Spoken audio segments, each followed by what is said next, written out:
Quando è arrivato il postino, che ho visto questo, cioè non so, stavo mangiando, non basta, non è andato più giù niente. Mi sembra di essere una ladra verso lo Stato, arriva a questo punto. Non vive più dal 1° dicembre Margherita Sambin Benvenu, vedova di Antonio, ucciso nel febbraio 2002 dalla valvola cardiaca della Tritec impiantata dal professor Dino Casarotto, allora primario del centro Gallucci dell'azienda ospedaliera di Padova.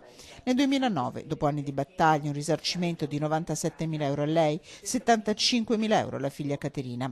Soldi che dopo la sentenza d'appello l'azienda ospedaliera rivuole indietro con gli interessi entro la fine di gennaio.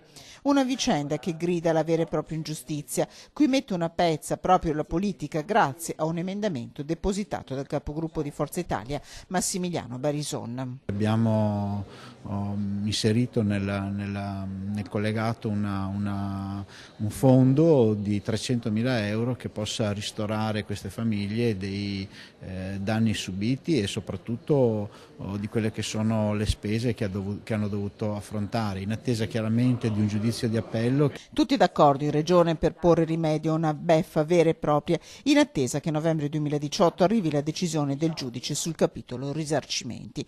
300.000 euro per Margherita Sambin, sua figlia Caterina, e per tutti gli altri cui è cascata queste cartelle dell'Agenzia delle Entrate stanno arrivando.